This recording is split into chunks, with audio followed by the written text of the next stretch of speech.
Habari, mambo vipi? Karibu, jina langu ni Cyber Chris. Na leo tutakwenda kujifunza episode ya 4, control structure, na hasa tutabase katika upande wa if. If statement kwa Kiswahili chepesi.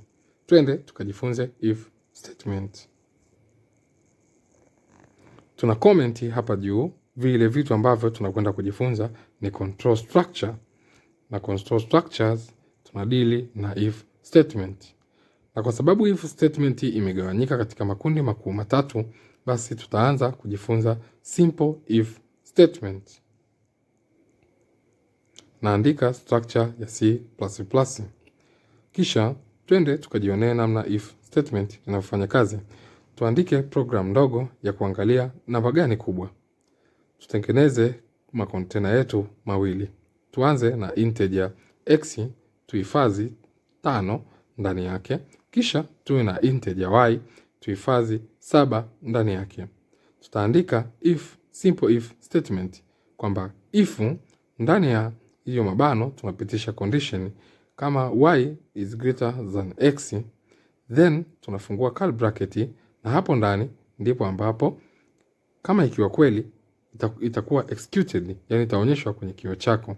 Kwa hiyo if unaweka mabano, kisha unaandika condition, unaweka curly bracket, na ndani unaweka kinachotakiwa. Hapa tunaweka kinachotakiwa. Kwa mfano out, tutaprint katika kioo chetu, tutasema kwamba kwa sababu y ni namba ya pili, tutasema the second number is larger than the first one. Kwa namba ya pili ni kubwa kuliko ya kwanza. Tutaweka alama ya nukta mkato, kisha tucompile na turun. Programu yetu inatuambia second number is larger than the first one. Hii ni kumaanisha kwamba imerun successfully, yani imefanikiwa kurani. Tubadilishe y tuweke 2, tuone nini kitatokea kwenye simple if statement.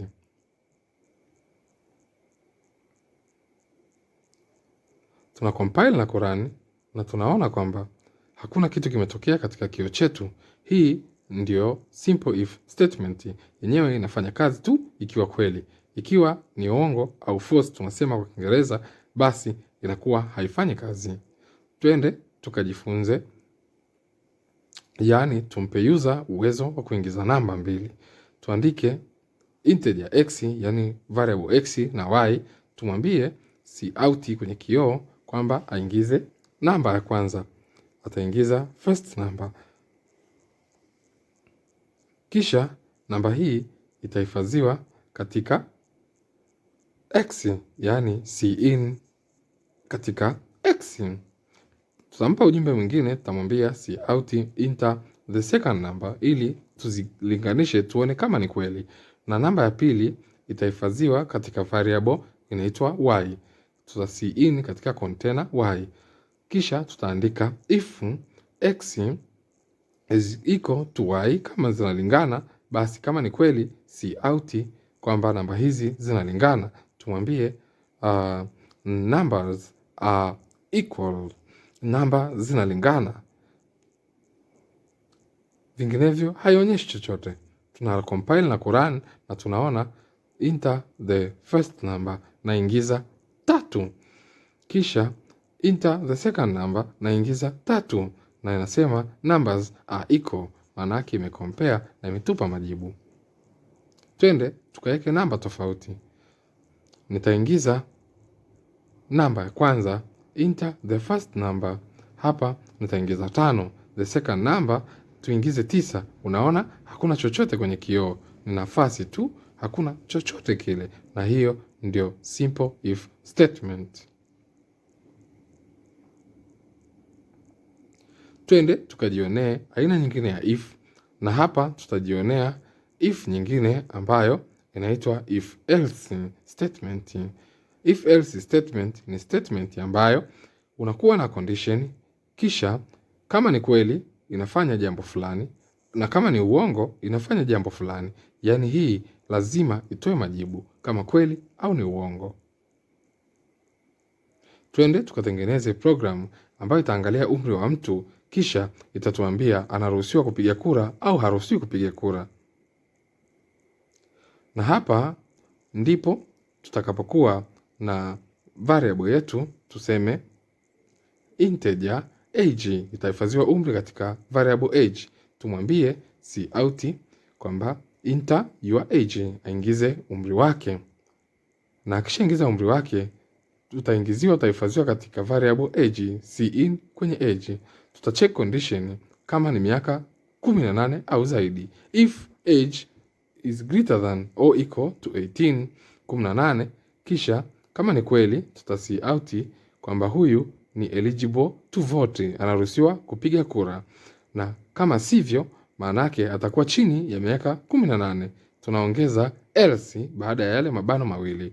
Wengine wanaweza kuiweka hii else chini ya hayo mabano mawili, yani kwa hapa chini hapa, lakini mimi nimezoea kuiweka hapa, taiacha hapo hapo. Vinginevyo basi tuna cout kwamba haruhusiwi kupiga kura, not, atuandike kwa herufi kubwa, not eligible to vote. Kwa hapa kuna if else, kama hivi, vinginevyo hivi. Twende tukacompile na kurun, tuone ni kitu gani kitatokea endapo kimojawapo kimekuwa kweli. Enter your age, naingiza miaka 21, eligible to vote kwa sababu yuko juu au sawa na 18. Vipi tukacompile na kurun, tuone tukiingiza umri tofauti chini ya miaka 18, naingiza 17, inasema not eligible to vote. Manake ikiwa true ina execute, ikiwa false ina execute. Nested if statement. Nested if statement ni statement ambayo hii inakuwa tofauti na if else, lakini inaweza ikawa ndani ya if else. Tucomment hapa kwamba nested if, hii ni if iliyopo ndani ya if nyingine. Hii ndo nested if, yani ipo ndani ya if nyingine. Twende tukatengeneze program fupi. Program hii iwe, ngoja tu comment hapa, tuandike kwamba tutengeneze program au menu ya M-Pesa, menu fupi ya M-Pesa. Tuandike menu fupi ya M-Pesa, ila usijali, video inayokuja nitaeleza zaidi. Tuwe na integer choice, yani chaguzi, tunatengeneza boxi la chaguzi. Kisha tutoe ujumbe, cout namba 1 itakuwa ni tuma pesa, semicolon. Namba 2 tuna cout 2 weka pesa. Kisha tena tukacompile na kurun, tujifunze kitu. Utaona 1 tuma pesa, 2 nafasi weka pesa nukta. Hata haipendezi. Twende tukaiweka katika mpangilio. Tutaongeza kwenye cout neno endline. Tukiliongeza endline, maanake tupe mstari mwingine, yani maanake ujumbe unaofuata utawekwa chini ya mstari mwingine kama hivi. Tukicompile na kurun, unaona tuma pesa, weka pesa na nafasi imetokea chini kwa sababu ya ile endline iliyokuwepo mbele ya weka pesa. Kisha ataingiza katika choice. Lakini kabla ya kuingiza, hebu tumwambie kwanza ujumbe ili aone pa kuweka. Tutasema cout, atasema kwamba andika chaguzi. Kisha atalihifadhi chaguzi katika variable inaitwa choice. Hapo ni cin kwenye choice. Na hapo tutaenda kuweka if statement. Tunaanza if choice aliyoingiza ni sawasawa na 1. Tutafungua mabano na kufunga curly bracket. Tunaendelea. Hiyo ni choice ya tuma pesa, ndani yake na yenyewe itakuwa na menu yake. Kisha tunaanza cout. Menu ya kwanza ya tuma pesa itakuwa tunabuni tu ni kwenda mitandao yote. Kwenda mitandao yote. Hiyo amechagua tuma pesa. Na namba 2 tutaweka endline kwa ajili ya kuruka nafasi chini. Kisha cout namba 2, labda tuseme kuna mtandao wa kidunia unaitwa cyber network, labda atume kwenye cyber network. Na hapo tutaweka pengine end line ili iruke mstari. Kisha tuta cout tuambie andika chaguzi tena. Ataandika chaguzi na hapo atalihifadhi kwenye variable yetu inayoitwa choice, kwa sababu variable inabadilika. Kwa hapa inabidi aingize kwanza kwenye variable kabla ya kuandika if. Kwa hiyo ata cin tulisahau kidogo kwenye choice. Then if choice ni sawasawa na namba 1, yani mitandao yote, tutasema sasa cout aweke namba ya simu. Kwa hapa unaona kuna if ndani ya if kabla tujaendelea na else part, kabla tujaendelea na else nyingine. Kwa hapa itamwambia andika namba ya simu. Hii ni if ndani ya if na hii ndo nested if. Tukacompile na kurun tuone nini kitatokea.